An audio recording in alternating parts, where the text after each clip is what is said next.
Welcome to A Great Depression. Some people are saying that this is a podcast for everyone struggling with the boredoms of their lives. Cobe Wastler is in the building. Ready? Oh, here we go. Hang on. All right. 3, 2, 1. Hit the music. This is the first and the last episode. We get to sell all the child in the ride. Not so enjoying the ride. That absolutely exploded all over your mic sock. Some are saying that's how they filmed the intro to Believe by Camp. A little plug for you. Some people will say that that's how we open 2 Beers Deep every single fucking week, you pigeon. Some are saying I need to tune into 2 Beers Deep. Some are saying you're not a very good friend. That's what. Some are saying you're welcome for the shameless plug of your other show. It's the same network. What do you mean shameless plug? Oh, some are saying I can't afford Thoughts from the Bench Network. I don't have cable. Thoughts from the Bench Network. Wait, I mean, like, we did have a Twitch, so, like, subscriptions and stuff, I guess, technically, but, like, for the most part, we're 100%, no, I would say all of the part, we're 100% fucking free. So, some people are saying, who is Cobe Wastler? A master of none. And a jack of everything. Jack off. Exactly. Yeah, everything. Pretty much jag off. It's a Berg thing, Kobe. It's a Berg thing? It's a Berg thing, yeah. We are drinking Banquets today. Why did you pick Banquets as the drink? Oh, because it's not a party. It's a banquet. Tagline. Can you put that mic in your fucking mouth? Oh, yeah. Thank you. Here, let me just get closer here. Yeah, that would be better. Let me get intimate with it. That's way better. Okay, good. perfect. Good. All right.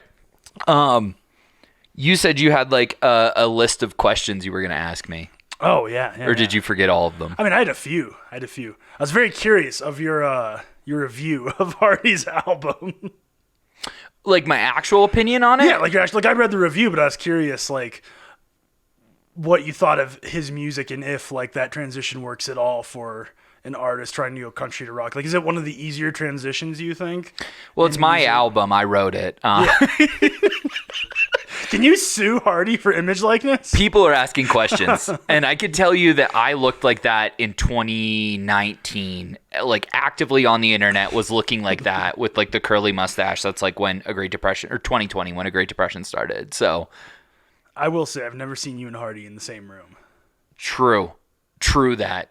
Batman, Bruce Wayne, maybe. Yeah. Dynamic like that. If somehow I end up working at Y95, maybe that we will. He's got to be Cheyenne Frontier Days, like, top of the list, right? I'd think so, especially with the album. Well, actually, here's the funny thing. My sister, she loves all music, sent me this thing. She was like, hey, we got to go to this music festival in Florida this summer. And I forget one night, it's like the lineup is legitimately, it's like Avenged Sevenfold, someone else, and the third, like, main act. Yeah. Well, this is like one night. It's Avenged Sevenfold's the main person, the co-opener, and like the third opener is Hardy. Is Hardy. Yeah, he's opening for whoever's going to open for Avenged Sevenfold. I forget who the middle person in that lineup is, but he's playing like a rock festival in Florida this summer. So that would be like, okay, so like you asked what my opinion was. Mm-hmm. That's my question. Mm-hmm. Did it translate to that audience?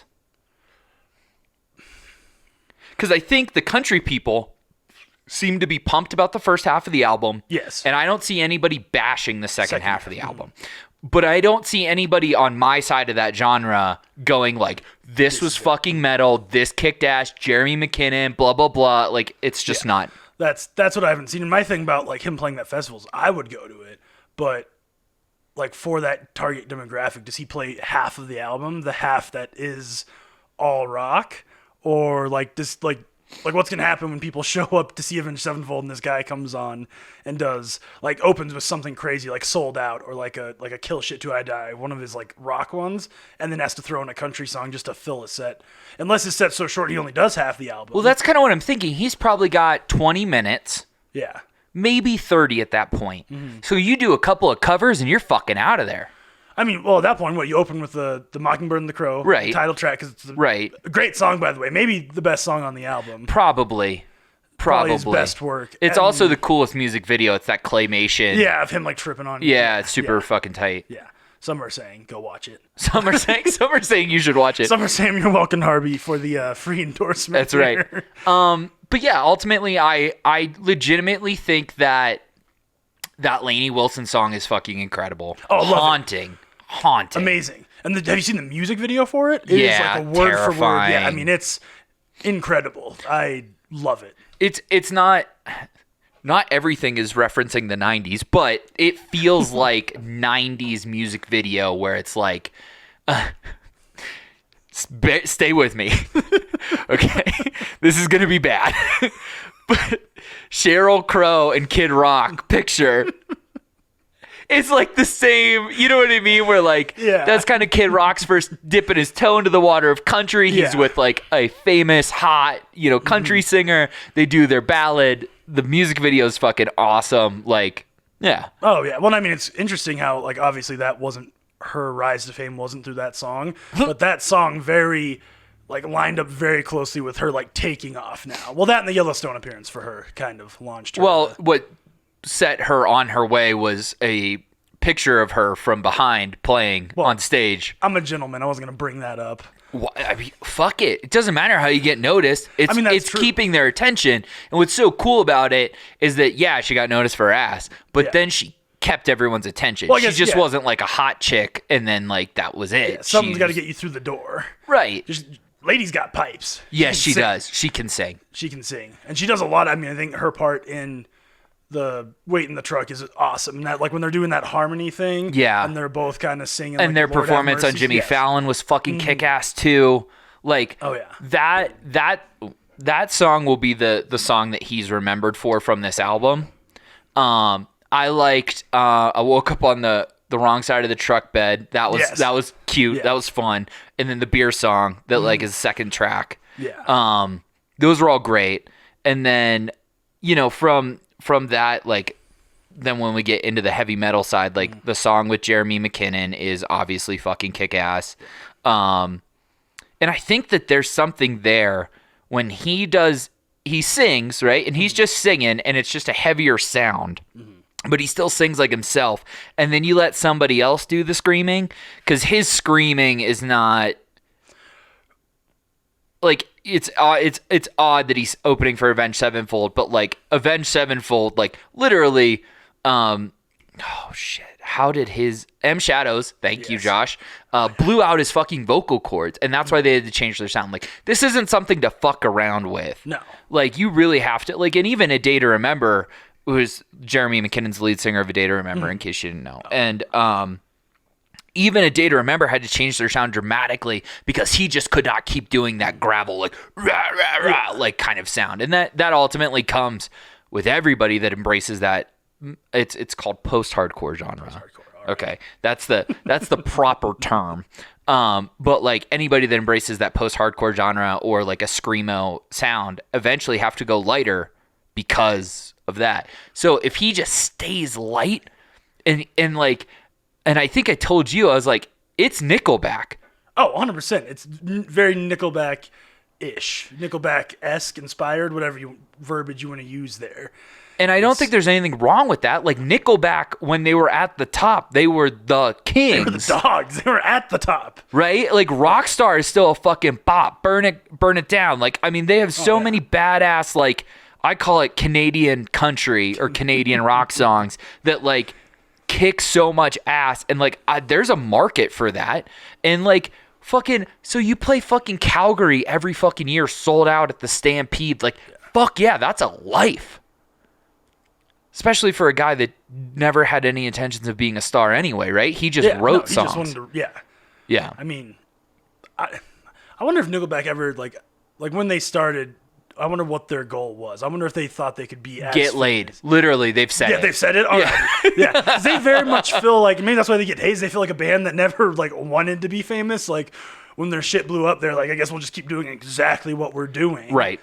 But now, for you as a fan of both, like more of a fan of the rock than the country. Yes. Having Jeremy McKinnon, right? On Yep. on a song, obviously, like for the screamo reasons or the screaming part of it, like I don't think Hardy possesses that. I agree with you.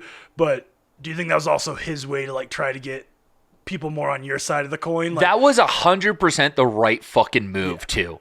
well, and obviously McKinnon wouldn't have done it without like thinking Hardy was legit. So would I assume. think I don't know. I think he produced that song, and I know that like Jeremy McKinnon and Chad Gilbert from Newfound Glory kind of have their own, like, it's not a label per se. It's a studio where a lot of those type of bands go to produce their albums now. So I think it's kind of like, hey man, like if you were gonna write a fucking country album, you would go to him, right? Like you would probably go to Hardy as like somebody that's like a subject matter expert. Yeah. Well, and that's what people don't realize about Hardy is like he sings great, but he was a songwriter first. Right. He's written like the number of like singles he has that have gone off the charts for the people is ridiculous. Like he's a Right. writer at heart. Right. And he just happened to be like, I'll try the singing thing. It's worked out really well. Well, Morgan Wallen, right, was the Yeah. one that made him do it. Yeah. Morgan Wallen got him into it, and then like Blake Shelton, God's Country, that was him. Like that's the best example Okay. of like he wrote that, and he performs a lot on his own live sets. But yeah, Morgan Wallen was the one that got him into it. I think too. This is a jump to conclusion, but a lot of people who like Avenged Sevenfold would probably like Hardy's country stuff because he reaches that beautiful demographic of like red-blooded Americans. I would agree with that. And so, like, I think he's probably like gonna do well. Now, the festival people maybe not as much. Have you ever seen Avenged Sevenfold? Live, no. No, I've heard it's a show to die for. Well, I have not. So I had saw them when the second album came out. It just come out. Was that Nightmare? And like top 10 live band of all time, in my opinion. Like they know how to put on a fucking show. Yeah, I mean I love Avenged Sevenfold. Hot take. You're the perfect demographic for that because you're 24. 24. So yeah, 24. literally. Oh yeah, no, I mean it like in high school, so many people were like on that trail, and like me and my sister both, 'cause she's will just turn 27. Okay. But both of us like fall so hard into kind of their demographic and just everything about them, and honestly, like they're interesting because they're like rock, but they have some songs that are so. Oh shoot! What, like the one dedicated to the Rev, like Nightmare. stuff like that. Nightmare. Is that the one? That's the one. The second album is the self-titled Avenged Sevenfold with the white disc cover with just the bat on it. Yes. Alrighty. But like they like do some of that slower stuff, and they have batshit songs. Like my personal favorite, "Little Piece of Heaven," is an absolute banger. It's just 7 minutes of the most absurd shit you've ever heard. So hang on, I'm gonna just adjust this audio. Woo! Okay, good. Okay, so a little bit about me. I've been doing the video shit for a long time now. Yeah. And we had video classes in high school. And I was like the advanced video whatever. And our final project, we could do a documentary, we could do a film, we could do whatever. And I did an entire film that was like some mix between like Boondock Saints and The Departed, called Avenged Sevenfold. And the entire soundtrack was set to Avenged Sevenfold, and like the plot kind of like followed the stories of the songs. I kid you not. This is a real thing. I will send it to you. I need to see this. It's yes. incredible. Even love like this. I got it back from my my high school teacher, who's a dear friend, Mr. Robbins, a while ago, and like I watched it and I was like, this didn't suck. Like there's like 13 fucking characters in this high school student movie, and like there's 3 plot lines that are all happening at the same time. Like I'm like watching it and I was like, I'd never seen The Sopranos, but now I have. And I'm like, this is kind of Sopranos-esque. Like, it's just all like mafia movie meets fucking metal music for some fucking reason. There's a toaster that shoots deadly bagels. It's fucking great. Dead bagels. There's an incredible acting performance from my brother at one point. Like, it's really, it's quite good.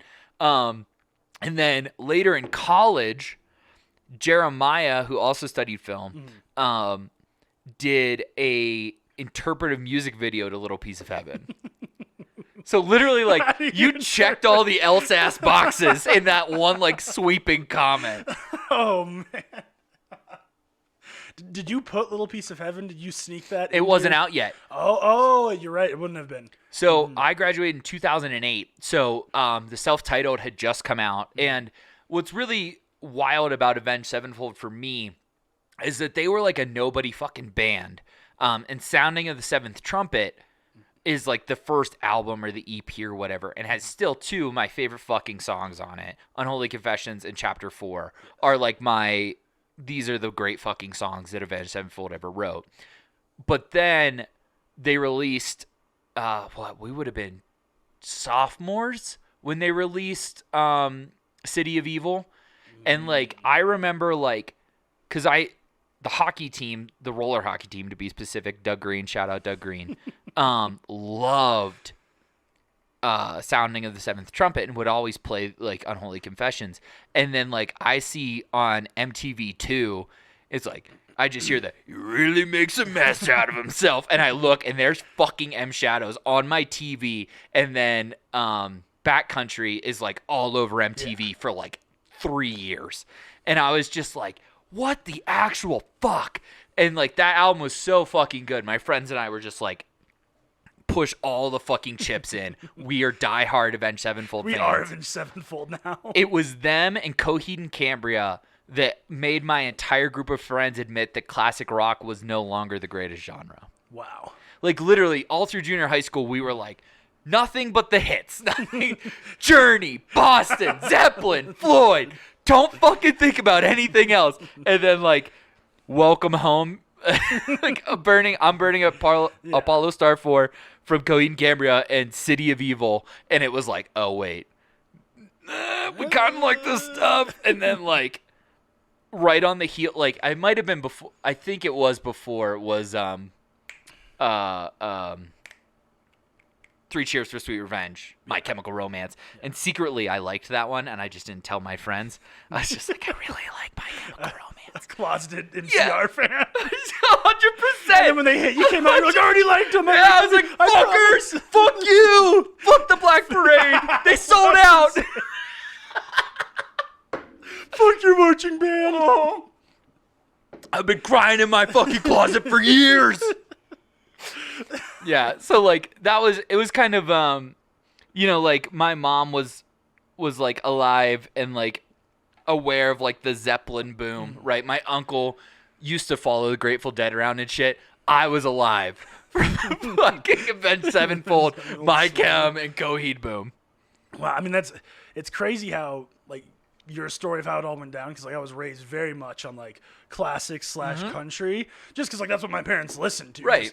Strictly, so like getting to high school, like the first time I heard Avenged Sevenfold, it almost felt like that TV show that your parents don't want you to watch, but you watch anyway, like the South Park. 9 o'clock. Exactly. You have like Sports Center on, so you can like hit previous or whatever. Yeah. I mean, it was like crazy. And then at that point, like some of their best shit was already like released. And then it was just, like a full-fledged, I think that was like one of my first forays into being like, there's more like country music. Sure. And like what you hear on the radio, Well, in that era of them, too, would have been so much easier to consume and a little less scary to parents.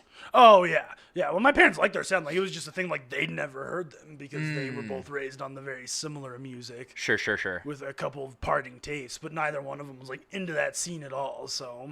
I was extremely lucky. My mother, in spite of, like, maybe some religious beliefs or, like, hesitancies, was very open to letting us listen to music. Like, I remember I've told this story before, but like I was listening to Linkin Park Hybrid Theory, and there's like this, one point in Hybrid Theory is like, shut up when I'm talking to you, shut up. And like my mom's in the front seat and I'm in the back and I'm just like screaming the lyrics. And she just like slowly turns on the radio and she's like, Joshua, what do those lyrics mean to you? And I was just like, I don't know. Like, it just sounds good. Like, later, a Great Depression would come out. Years down the road. Yeah, years down the road. It makes sense. I just found out today that fucking Linkin Park is going to release new songs using pre-recorded vocals from Chester. Interesting. That's very interesting. I wonder what they have. Like do they have whole songs, or is he like just his vocals in? The quote that I was given, now this is a third-hand quote, keep in mind, was that there were snippets. Okay. Now, if you were, depending on what era of Linkin Park you're into, there are eras where Mike Shinoda carries the songs and the choruses are only sung by Chester. My Linkin Park is they're a duet. They're twining in and out of each other. But I could see where, one, they think that's a good idea, but two, I think where like they think like, oh yeah, we can still sound like us without him, because they are a fairly experimental band. But like emotionally, I'm not ready for that shit. No, the first time those vocals hit, because I assume they're gonna let them like breathe on their own at least, and some of whatever they use them for. Well, and they did such a good job handling his death, which is a weird fucking thing to say, but like they played that tribute concert. And they had all these guest singers come on and sing Chester's parts, and then in the end was the last song, and they just put the mic out on the edge of the stage and put a spotlight on it and let the fans sing it. And like I still like I'm having chills thinking about that right now. Like if you need me to cry right now, like you put that on, I'll be ugly fucking crying. Like that's Just like weeping. Yeah, like it's kind of like it's becoming like introspective for me to think about all the things that I've been attached to for almost 20 years now, and Linkin Park is one of those things. Damn. I mean, that was it was just kind of like they were the right band at the right time. And I will tell you that Meteor is about failing spelling tests. See, and I'm kind of lucky. I haven't had that happen to me with an artist yet. I feel like it'll happen soon enough, but I haven't really had to experience. And it's crazy how like people can get attached to artists like that. Yeah. Like my mom, huge Prince fan. I think this is the first time I ever witnessed this. Is like when Prince died, she like cried. Like it was like heartbreaking for her. Right. Like, that was the first time I was like oh shit, because like I mean music's everything, but like I had never had like a relationship like that with an artist, because all the artists I like are still doing well. Yes. Thankfully, but it's crazy how like you can have that relationship and how like almost intimate and personal like it can get with a certain band if you listen to them enough. When Garth Brooks dies, this country's going to shut down for a week. Oh, I'll shut down for a week. That's where my head went immediately. You won't be able to find me. Check in on me. In a ditch. Someone along 287. Take all the toasters and bathtubs out of my house. Just remove all the bathtubs from Just Kobe's anything house. with an outlet, forks, anything. Get it out of my apartment. Oh my god. Don't let me near any like tall buildings. Get me the little shoes, just like the Luckily in Wyoming, the only tall building is 8 stories. I don't think it'll kill you. I don't think so. I'll just land on my feet. Yeah. That's the Mexican trait. Just land on your feet. That's one. Cat. That's one. I gave myself 3. You gave yourself I 3 said I Mexican could make jokes? 3 Mexican jokes. How many do I get? As many as you want. You're Mexican. I'm glad you're not going to white privilege my jokes. Yeah, absolutely not. I mean, to give point of reference, Kobe continually will make jokes about his race to the point where like I had to like control myself around one of my interns because I was like afraid and worried that like I was going to offend him because he was also Mexican and I was just so used to ripping on you. Making jokes about crossing the Rio Grande. Yeah, it's just like it was so bad. Kobe will openly tell people that he had a 4th sibling. Yeah. It didn't A make it. sibling that died in the river crossing. I've convinced people of that. If you say it without laughing, people believe you. It's so fucking funny. It's so wrong. And it's so funny. Terrible. It's so fucking It's a bad funny. person thing to do. It is a bad person thing to do. Okay, before you get to your next question. Oh snap! He's pulling something out. Manly. Some people are saying it's manly to drink beer and most stuffed Oreos. Have you had one of these yet? A most stuffed Oreo? Yes. Okay, so these motherfuckers are pretty fucking intense. What in the world? Yeah. I mean, is this appetizing you to have this much stuff in your Oreo? Okay, so the reason I want you to eat it is because I have a story attached to this that I know that you will find fascinating. Okay. Okay, so go ahead and try I it. feel like I can eat it in one bite. Oh my god, you fucking. I'm savage. Is that good audio for you people listening to the podcast and not watching the YouTube? I'm really sorry. Okay. Wow, that's a lot. No. When the Mandela effect happened, that's what double stuffed Oreos were. Really, that's where they were when. Interesting. And so they brought double stuff down. Yeah, so what you eat now is double stuffed was original Oreo. And what is now original Oreo is technically like a thin, and then a thin Oreo is just a slap in the fucking face. Well, the thing is just a fucking cracker. Right. Yeah. And so when they brought this out, that's what a double stuffed Oreo was. Really? It was that stacked. Also, double stuffed Oreos, the original packages had 2 F's on it. Double stuffed. Yeah, exactly. Okay. And it's not stuffed, it's just stuff. Double stuff Oreos. Right. Oh, I see We what lost an F and an ED somewhere in the Mandela effect and a lot of fucking filling. That's wild. Mm-hmm. Which is insane because, like, I imagine comparing all those prices. Like, what? It's probably more for these than the. Oh, double yeah, stuff? and there's less of them in there. Oh, well, yeah, obviously. Yeah. Do you like that? Whereas, like, original, like, when I was a kid, double stuffed Oreos were, like, a regular size package of Oreos, but they were that fucking filling. That's crazy. Even down to, like, how the filling is, like, checkered and like, speckled Yeah. is the word I'm looking for. Yeah. That was what original double stuffed Oreos looked like. Really? Okay, because now it's like the pure white snow filling. Right. Very interesting. Yes. So the Mandela effect took away with the Bearstein Bears.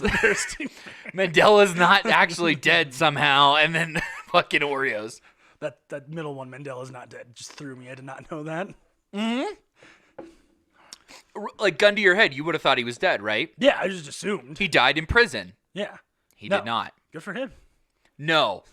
That's where the split in the universe has happened, Kobe. Fucking keep your head together. So there's a multiverse where this is still the double stuff. Yes, and the Bearstein Bears has an E instead of an A in it. Interesting. And then thins are like not a slap in the face. So, well, thins don't exist. I guess at that point, yeah. Probably not, right? It's probably like it's the original Oreo, which is what we now consider double stuffed, and then I bet in that universe they never had to come out with wild like the cheesecake whatever key lime pie Oreos to compensate. Do you have a favorite alternate Oreo? Oh my god, there's so many. Carrot cake's not bad. The pumpkin ones that come out in fall season, Those not are good. terrible. Those are good. I feel like Oreos with mint are just a sad cry to be a thin mint. Okay. So, That's okay.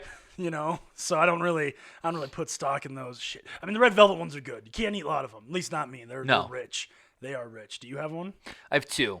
Okay. Peanut butter pie Solid. kicks ass. Very solid. And then our Anastasia and mine's favorite, and when we were heavy in the powerlifting scene, that was our pre-workout. Yeah. Was 2 birthday cake Oreos. Love that. For you uninformed listeners, Anastasia's his wife, by the way. Some are saying. Want to Most make it inclusive. Most no. Some are saying. Some are saying. I Some mean, are there's informing. literally a picture of the 2 of us behind your right shoulder. I had to think about what shoulder was my right shoulder. There was way too much hesitation there. Oh, fucking shit, Kobe. I knew this was going to be an easy podcast for me. Mandela effect. I thought that was my right.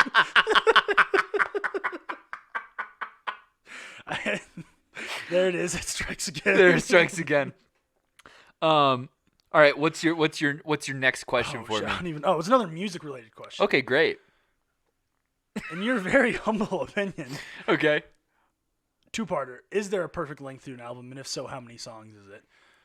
Is there a perfect length of an album, and how many songs is it? Yeah, 'cause Okay. like Zach Bryan, and this is a lot of Zach Bryan released his masterpiece, which is like 30 songs or something like Oh that. my god, that's so many And fucking then Morgan songs. Wallen just dropped like a double album again, like 30 songs. Yeah. Fuck, Which is that's still a but lot. like, and I don't know about Morgan Wallen. Zach Bryan was amazing. I mean, it was legitimately like 30-ish, whatever, a high number of songs and like one like spoken poem in there. But like every single one is at least of like a 7 quality. A lot of them are like an 8 or 9 with some 10 sprinkled in there.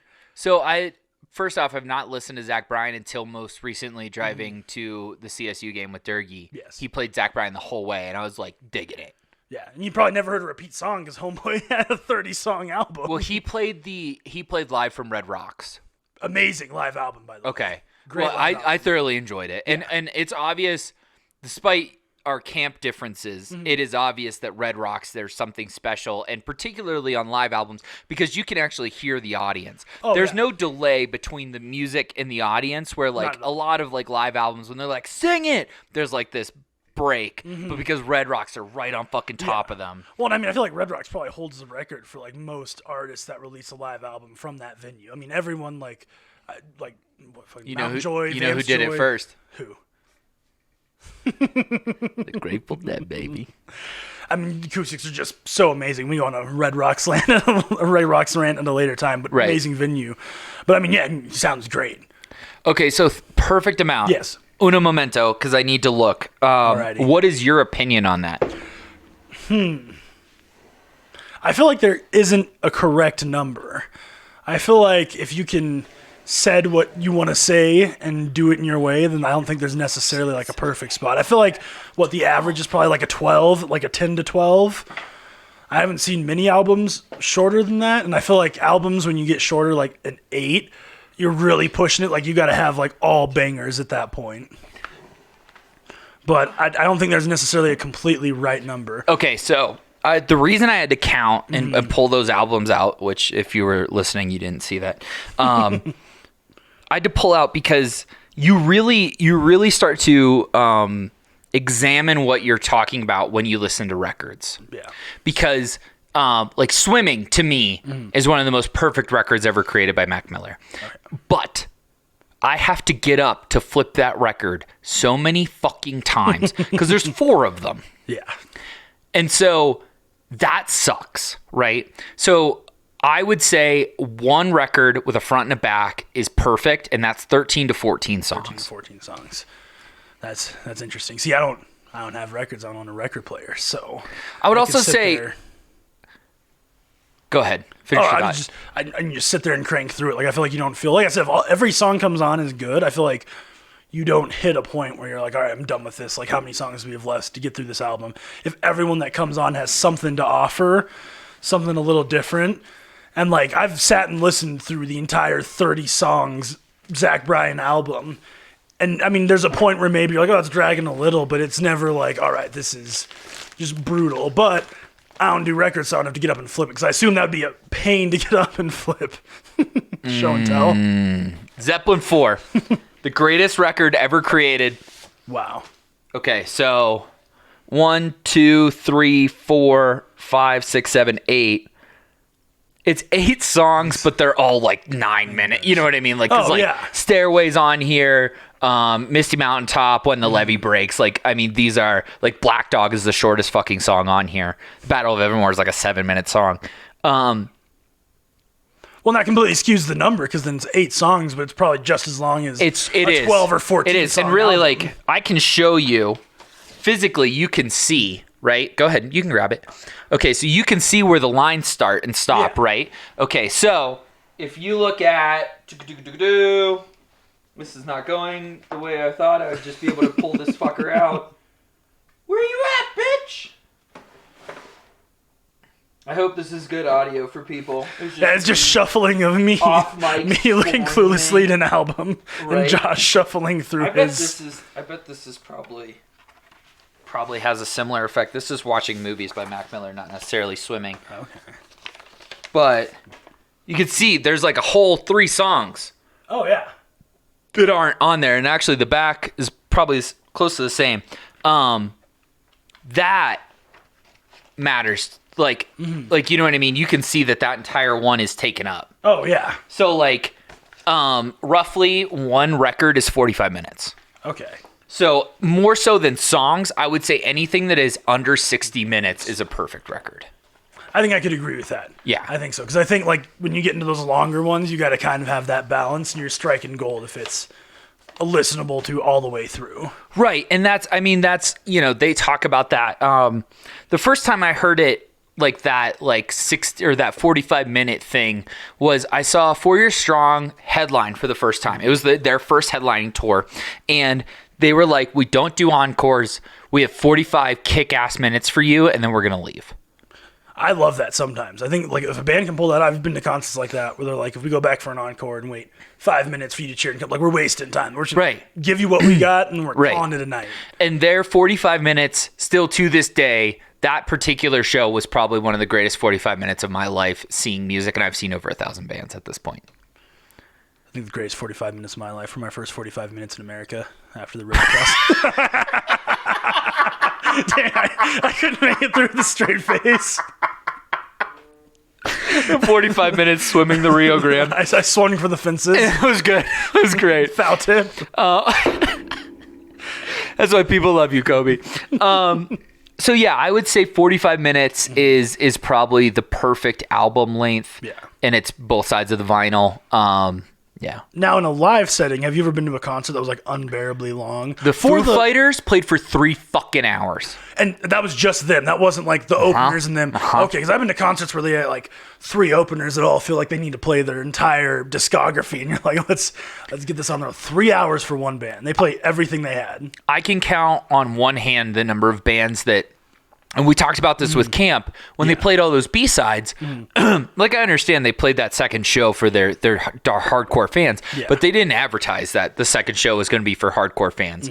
And ultimately what that left me with was a sour taste in my mouth, and I started to really think about it. There are probably 5 bands in the history of music where if they played 2 shows and they played all their B-sides, where I could be like, the second night was my favorite night. Really? What are those 5? Red Hot Chili Peppers is one with a fucking bullet. Incubus is 2, but Incubus has some shitty fucking songs. Like, their good songs are great, but they've also their bad songs are bad. And then I would say after that, Floyd, because I'm a fucking Floyd freak, and Zeppelin, and that's it. Interesting. I wouldn't even say the Beatles or the Stones, like some of these bands that maybe their discography is literally too big for one night. Like, those are my 4 bands. And really, I think the only one that I would enjoy is the Peppers.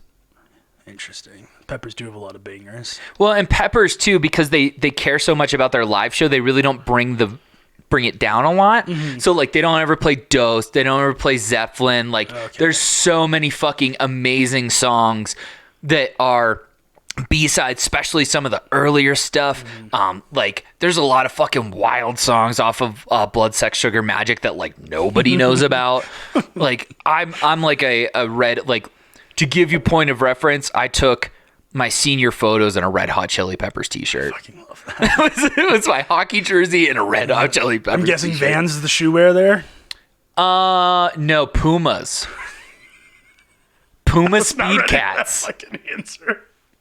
Fucking Pumas. Puma Speed Cats Red Hot that Chili were. Pepper shirt. I might have matched them for the photos, but probably not. Like I had 6 pairs of Speed Cats: orange, purple, yellow, black, and like a gray maybe. And I would like mix them. So like my right foot would be a gray and my left foot would be yellow, or whatever I was feeling that day. Love that. I was a weird kid. I can relate. Yeah. Yeah, you can definitely The only relate. reason my shoes match is because my mom picked them out for me. And the only reason they were on the right feet is because your mom put them on. Yeah, I didn't get to wear shoes with laces till like the 12th grade. And you still don't. Like, your Asics are tied so tight that, like, I'm surprised you don't trip on your fucking laces. Well, I came here in dudes. I'm not. What? The shoes I wore. Oh, nice. Dudes. Yeah, laceless. Nice. Yeah. Good. Another shameless plug for dudes. They're There you amazing. go. Go buy some. Okay. Yes, Who had dudes on? Oh, Derek had dudes on when he came up here. they're awesome. Yeah. Do you have more questions for me? Another Foo Fighters. The 3-hour concert is a bizarre concept to me. Was it at least structured? Because a poorly structured concert, I feel like of any length is terrible. So- was it structured well, where it was like a few bangers to get people into it, and then some of like the stuff where it's like some people go nuts, some people won't, and then finishing with like the best of the best? Okay, so Foo Fighters, first off, I have to say, is like one of my mom's favorite bands. She loves Dave Grohl. And so that was like, we took her because like that was like the thing. Like, Yes. I think my brother and I bought her tickets for her birthday or something. Anyway, and it was the album that they were touring on was Something in Lights. It has the Long Road to Ruins or whatever. That song is on it. Okay. So their discography wasn't quite as big as it is now, and I would imagine seeing them now, that 3 hours would probably be like a lot more bangers than maybe it was. But as a person who is fascinated by the Foo Fighters and Dave Grohl, like hearing like Monkey Wrench live, like you wouldn't hear that if they didn't play 3 hours. I guess that's fair. So I guess you get that if Right. some of your songs are those deeper cuts. Right. Or, oh, fuck. There's like this other song. It's like, all my life I've been searching for something, na, na, na, na, na, na. Yeah. Yeah. So that song they played live. Okay. That's a deep cut. They wouldn't normally play that. I think though, after like the 2.5 hours, like my mom's like, all right, it's time to fucking go. But we also haven't heard the best of you yet. So I'm not fucking leaving. They haven't played Pretender yet. I gotta fucking stick around. Stay in. Yeah. Go to the bathroom. Yeah. If they don't play Everlong, I'm gonna fucking riot. We've been here for 3 hours. So, yeah, and also like, he, because Dave is such a showman, he did a great job. He was like, my mother's from Pittsburgh, and they're telling me it's time to go home or I have to pay a fine. I say I'll pay the fine. And like, he did this whole like fucking routine, and then they kicked into like, I don't remember what, like, I don't know, some fucking hard rock song, but like, yeah, like 2 people cheered. it was 3 hours, but I would say most of the time I enjoyed myself. So it was just miserable because of the length, not necessarily because they just drug it out for. Yeah, and like he would talk, and like this song I wrote about this, or like like he would kind of give reference to like different stories and like that kind of thing, and yeah, I think it was good, and he did a nice job of like he would go away and the band would jam, and then he would come back and play some acoustics, and like it was That's at least there's that pacing. I feel like sometimes you go to Yeah. a concert and like they like, and you don't have to sit there and explain your whole life, but like they won't talk. They'll just go like, this one's this, and just blow through songs, and it's like a breakneck pace. that's what 4 Year Strong does. Okay. But like then when they pull the e-brake on you for a slow song, it's like this like and then like yeah. boom. Oh, that's perfect. Like, Yeah. it's like go, go, go. And then Right. like, we're going to slow it down for a few. And then out of nowhere, like the lights go off. There's a little bit of jamming. And it's Yeah. just like right back into Yeah, like yeah. an absolute banger to get the crowd into it. All righty. I have tickets to see the Dead and Company Oh, okay. At Red Rocks? I know they go there sometimes. at Folsom. Folsom. Oh, okay. That'll be cool. So that's a pretty historic place for them. I will be interested. It's John Mayer's last tour with Dead and Company. Okay. There's a lot of people asking for Billy Strings to take up the mantle. Really? He's interesting because he's all over the place. Yes. He kind of can do it all, I feel like. Because I love Dierks Bentley and other country artists, but he just did a song with him. And then some of his stuff of his own is really good, but I feel like he's all over the place with it. Interesting. Yeah, so I'm excited to see him. I called my uncle when I bought the tickets, and I said, I'm going to go see the Dead, and he's like, proud of you. Oh, man, I'm going to see Rainbow Kitten Surprise. Oh, fuck you. Yeah. Sold out. I had to go on to like the fucking Like Game Time or some Vivid bullshit. Seats and Yeah. go get tickets. But I'm going to go see them this summer at the Dillon Amphitheater. Yeah, I'm very excited for that. But when I called my mom and told her I was going to see him, she's like, that's so cool. And the next day, she called me back and was like, what day are you going to see Rainbow Sparkle Kittens? Close enough. I was like, I'm going to get that on a shirt now. I am excited for that, though. They should be fun. Did you know that I did not know that was the name of the band? I just thought they were RK or RCS or RKS. whatever, RKS. Well, because that's one of their albums, RKS, is the big Yeah. album art. Yeah. I feel like, I don't know, I think that's what they go by. I like literally like my Spotify like songs. There's like 6 or 7 Rainbow Kitten surprise songs on there. I'm just like, I really like this band. And then like someone's like, have you ever listened to Rainbow Kitten Surprise? I'm like, no. They're like, let me play it for you. And then I was like, I fucking know this band. What are you talking about? The Sarcasm. Yeah. And Rainbow Kitten Surprise. Fucking pigeon. You'll like this. I found out the other day that a baby pigeon, oh fuck, is called, wait. Damn it. It just left my head. Squeaker. Squeaker. It's called a squeaker. So is that like an insult for someone that's like a pigeon of pigeons, or? I would just say it's like, if you're not adult enough to be called a pigeon. I'll call you a squeaker. So like if a little kid like hits you with a shopping cart at a store, you'll just be like, lady, come get your squeaker. Yes, and I'd be like, Budenga, you're a squeaker. And you know he listened to this because you're on it. I'll send it to him. Yeah, please do. It's just for him. Yeah, he doesn't like the otter on fucking Camp's new album, so like he can suck a dick. But I also love you, bud. Snowshoes and drink his shitty IPAs. Bud, I love you, and you should come on this podcast because we have lots to talk about, like why you hate Ohio. Okay, do you have any other questions? You said you were going to interview me. I had like 2 questions prepared. Okay, good. I'm glad you're as prepared Well, for I was this as you are preparing anything else questions, in and your then life. I did my homework, and you opened by saying you interview you interview your friends. I'm gonna step on your toes. Well, but that was what you threatened to do. You were like, I'm going to interview you.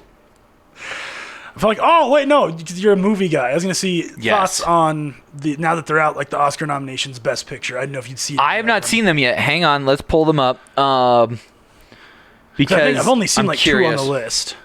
2023 Oscar Best Picture nominations, and I'm just like fucking fat fingering through this. Okay. Oh shit! What did I click on? Okay. Top Gun Maverick got fucking Best Picture nod. Yeah. Shoot, if they win, Kobe, I'm fucking done. If Top Gun wins? I quit. Really? I quit. Because there's one specific reason why Dark Knight didn't win. Why is that? Dark Knight didn't win Best Picture. Oh, so that's your reasoning. I see. If Top Gun fucking wins, after Dark Knight didn't, it won. Like Dark Knight crawled so that Top Gun could run. It's very true. Fucked up if it. Yeah. Anyway, they need to retroactively go back and give it to them. Okay. I'd be more upset if Way of Water won. Oh, it's gonna win. And granted, I never actually saw it, so apologies to all the Way of Water lovers. But like, I just feel like. Oh, and then they got a remake, All Quiet on the Western Front. I've heard it's really, really good. I'm sure it is, but the original is fucking brilliant. It's the blueprint for fucking war movies, like Everything, Everywhere, All at Once. I've not one's seen really good. that. That's one of the ones I have seen. It is extremely. I've heard good. that. Very, very good. It's Okay. not like some people not your cup of tea, but it's very good. What is the Banshees of Inisherin? No idea. Have not seen it. I know it's got Colin Farrell, and I know it's. Honestly, that's all I really know about. Did I see women talking? I think maybe I did. No, I've not seen this. Okay, this looks fucking wild. It's like got nuns or Yeah. It's a little Amish people intense. or something. Okay. And then Elvis on there is interesting. Elvis isn't, because like that made a lot of noise. Triangle of Sadness. That's the new name for this podcast. Triangle of Sadness. Oh, Woody Harrelson's in it. It must not suck. I've not seen. And no, I tried to play. Oh, this is the trailer. Oh, whoa. Well, there's just a bunch of dudes. Yeah. Is this about Abercrombie and Fitch being fucking gay and like not gay, but like what is They're it? on a boat. No, they're on a boat. I don't know what this Food's is. being served. Woody Harrelson's the boat captain. A brilliant scratching takedown of Wealthy and the Beautiful. Interesting. I've not seen this. I would watch that though. I mean, ultimately, I'll try to watch all of them. Fair enough. And then Tiara, is that like the foreign film? Tar? Tar? It's got Kate Blanchett. I was just seeing which ones you'd seen. Apparently, it's very, very good. I think she's Well, like a. Kate she's Blanchett inducted. kicks ass. Yeah. This looks like Whiplash, but with a woman. Okay. Yeah, I don't. Oh. Okay, there was like a lesbian scene. This is all very interesting. In New York. Okay. I don't know. That's kind of interesting. It seems like it's about like an orchestra conductor.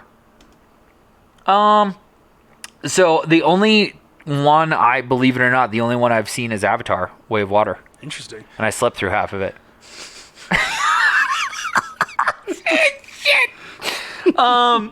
Oscar nods suck, right? Like ultimately, Yeah, I feel like they're getting a little better where things are getting a little mainstream. Yeah. Love, like it's more likely you'll see some of those. I feel like 2010s ish in that area, like the ones that would win and most of the ones nominated, like you'd never hear, like right?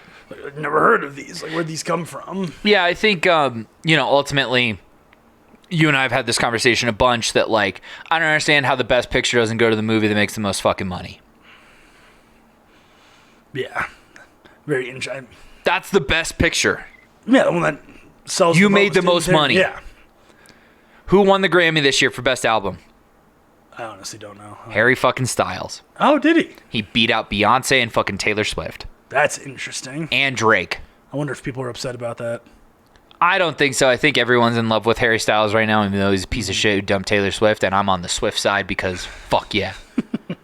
Honestly, I didn't know. Like, couldn't tell you what music Beyonce released. It was a quiet album. It was because there were no music videos, there was no promotion. It just came out. It just came out, Yeah. but it got love from someone apparently. A lot of critics. She won a couple of Grammys. I think she All won right. two. Good for I had no idea she'd even had to completely miss the Grammy grind. So. Yeah. Yeah. Whatever. Yeah. So. Yeah. Way of Water was okay. Everything Everywhere All at Once, pretty good. Yeah. It's. Wait. What? Everything Everywhere All at Once. Oh. Okay. Yes. Said it really fast. Very Yes, good. you did. though. Very good. Okay. I've heard that, and that is on my watch list. Honestly, the best part about it is more so, and I think he already won a Golden Globe. The guy, I forget his name, but he plays like the husband, like a. Oh, okay. But he's the one he played Data and what's his name, Short Round in the Indiana Jones movies. He was a kid actor, and he was in the Goonies, Indiana Jones, and then left acting. And like this was his return. Like he'd completely gone like The Brendan Fraser route. a little bit, yeah, but even less movies than Brendan Oh, Fraser. you He know did- what? Whale wasn't on there. Yeah, I heard a lot of interesting things about Whale. Oh yeah. Yeah, just like some people love it, some people hate it, some people are like, I see what it's going for, but it's not like as good as I want it to be. I haven't seen it. I was a little scared. I didn't know if I could handle it. It looks pretty heavy. I mean, I will tell you that the one movie that I put the most stock into that was the most disappointing and also the weirdest was Tusk. Oh no, Because my boy, my legend, my hero, Kevin Smith, we're talking about Tusk. and it was bad. Oh, dude, no, Tusk is great. No, it's because bad. it's so bad. It's It is really outrageous. bad. It really sucks because Red State was so fucking good. I thought like, oh yeah, Tusk will kick ass, and then I didn't even see. Spoilers for Tusk, but when you see him when you see the walrus, Yeah. that image is imprinted into my mind. Yeah, it's terrifying. Cannot leave my mind. Also, I like how Sean Bean can't live through anything. Like Justin Justin Long Long always gets the dick end of the fucking story. Oh yeah, like I don't know why he's like, why his agent's like, yeah, go for it. Like Barbarian that came out, he was very much like a low life d bag in that. Oh, man. and that's all like why. I mean, I guess he's making money signing up for these roles. Great, It's all Love him. Dodgeball's fault, really. People are like, we like seeing Justin Long getting fucking abused.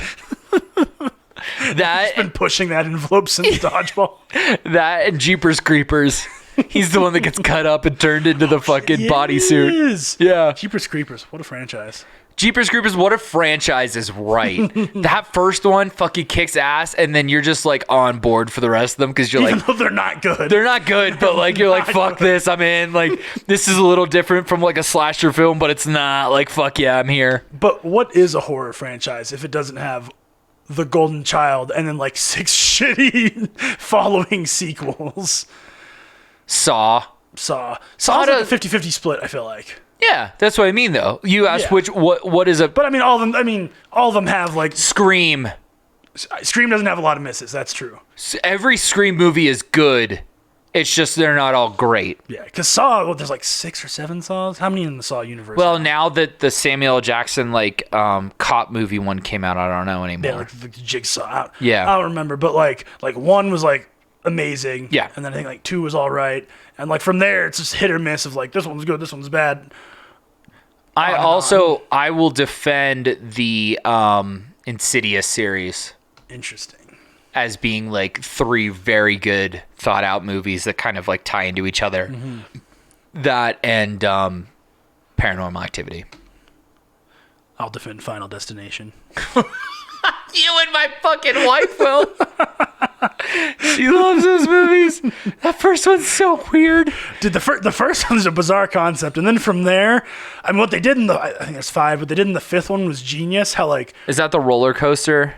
Roller Coaster is 2 or 3. Okay. Roller Coaster's 3 because 2 still has like a person from the original cast, I think, and then 4 is it 4 that has like the race car scene? That one's bad. But the 5th one, the last one they make, is the one that turns out at the very end it reveals it's a surprise prequel and it's a predecessor to the first one, and that was genius. I love that twist because it was so stupid, but it was awesome. That's what Paranormal Activity tried to do, and it fucking flopped. Yes. Yeah. Oh man, like that. Yeah. The final scene of 5. Spoiler alert. When they.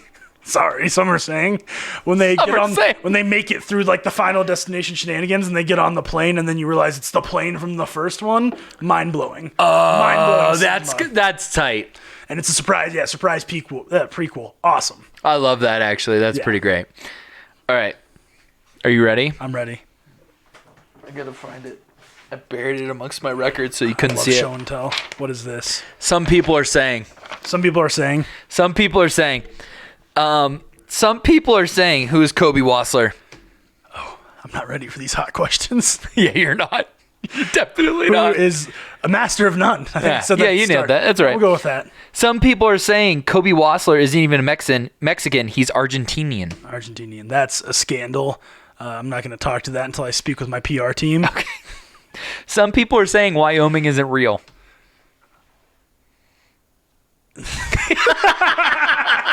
He just shrugs. That's all he's got. Oh, I forgot this is a podcast. Shrug. Some people are saying that the graphics in Avatar 2 Way of Water really aren't that much better. Some are saying that's correct. Didn't they they started work on that right after the first one wrapped. Some people are saying that Morgan Wallace is not as good as Hardy. Some are saying, first of all, it's Morgan Wallen. Okay. That's also interesting debate because Hardy never had to take a timeout. Hardy got to keep going. Okay. I think right now Hardy's probably better, but Morgan Wallen's releasing a double album, so. Some people are saying Hardy isn't even real. He's not from Wyoming, so he's got to be real. Some people are saying Logan Wilson isn't real. Okay. Some people are saying Pigs in a Blanket is the worst Super Bowl snack. The worst Super Bowl snack. Pigs in a blanket. I got to think on this one. I gotta go through the Rolodex of Super Bowl snacks I've seen in my life. Okay. The top 3 are chips and dip. Yeah, chips and dip, and I feel like that encompasses everything. Like that's like a buffalo chicken dip, spinach artichoke dip, whatever it is. Right. I feel like if we're doing a top 3, this is gonna be tough. I feel like the little smoky weenies got to be on there. Oh, just like the weenies on their own. Yeah, the weenies. Yeah, and the barbecue sauce and the crock pot that's like 100 years old. Always is. But Pigs in the Blanket the worst? No. Pigs in a blanket. I've never seen pigs in a blanket at a Super Bowl party though. I don't know if that's maybe because most Super Bowl parties are done by guys and that's way too much work. That could be. That could be. The number one snack is the pre-made platter from Safeway. Exactly. Okay. Some people are saying that the Kansas City Chiefs will be Super Bowl champions.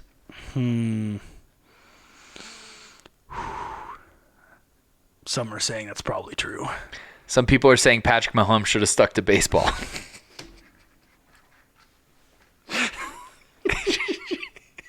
Some are saying if it was between Kyler and Patrick of who should have stuck to baseball, I wouldn't choose Patrick. Okay. That's fine. Some people are saying Midnight's is T Swift's best work to date. Some are saying don't judge Kobe for never listening to Midnight's all the way through. Brutal. Okay. Brutal. Some people are saying the Chinese weather balloon was a terrible gender reveal. I don't have anything for that one. Okay. That's just... Okay. Some people are saying let Russ cook. Denver was so desperate to get another Peyton there. Okay. Some people are saying professional wrestling is fake. Well, some people are saying all of John Cena's titles are real. That's me. I'm the one saying that. They don't It's a count. very niche audience of the two people. Doesn't sitting at matter this that it was table. just him and fucking Randy Orton trading them back and trading forth. him, It didn't handing matter. it back and forth. Didn't matter. Some people are saying doo-doo isn't even that funny of a word. I think it's funnier when you don't mean to do it. Like, Yeah. you know, Yeah. yeah. Okay. Some people are saying birds aren't real. That's true. There's That's true. okay. No. Like pigeons aren't real. For sure. Like the city birds, flamingos. Well, I mean, are real. you exist. The government could never. Well, that's offensive. Fuck But squeaker. the government could never craft a flamingo.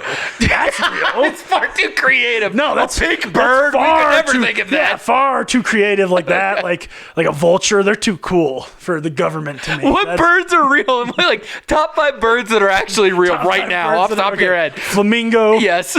Vulture. Okay. Any bird that has booby in its name.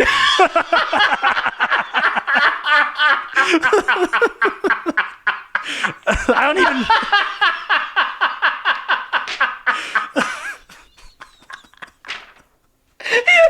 Absolutely. Blue-footed booby is so real. It is. Okay, blue-footed booby. Do you need 2 more? No, I'm gonna leave it at 3. Okay, that's fine. Those are only 3 birds that are real. Oh, and the American eagle. I believe that's real. God bless this That's country. the most fake bird of all. They were like, we need to fucking make up the fucking symbol for this country. Oh, and turkeys, because you can eat them, so they're probably real. I hope so, because fucking, the chickens are real too, because we're paying out the ads for eggs right now. Dude, take out a loan. You go to Walmart. Shit, that was fucking funny. Okay, wait, I gotta decide which one of these I want to do. Some people are saying that Coors Banquet is Miller High Life in a gold can. Some people are saying Miller High Life is Coors Banquet in a shitty can.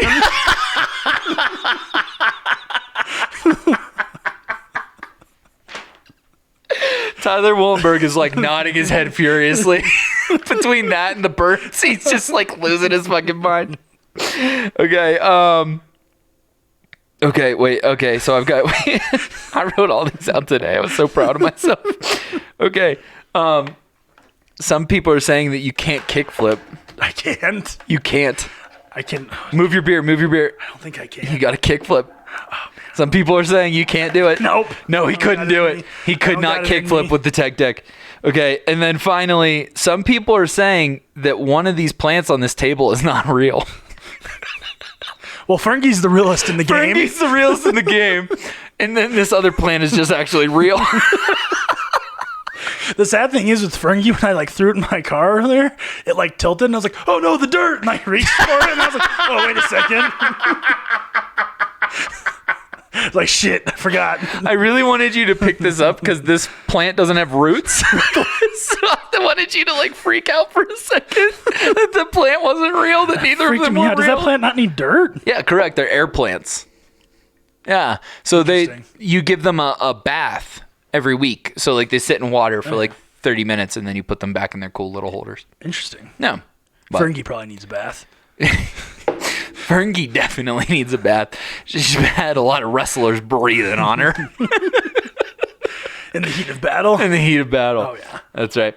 Well, Cobe Wastler, thanks for coming on A Great Depression. Oh, thanks for having me. This was a blast.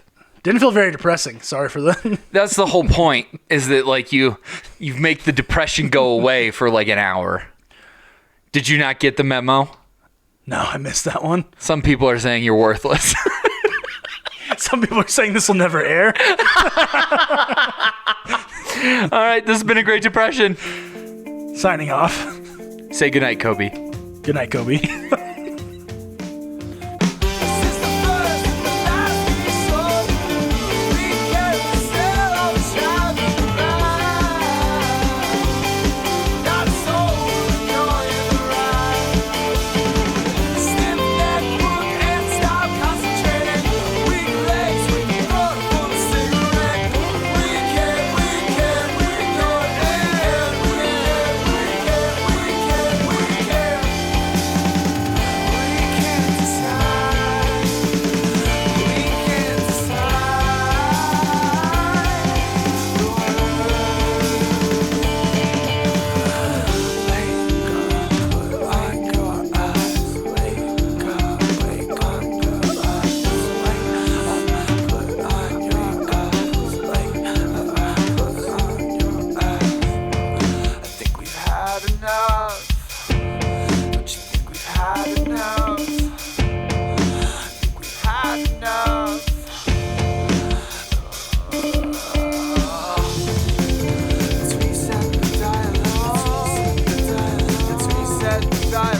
gonna be honest, I missed the woo.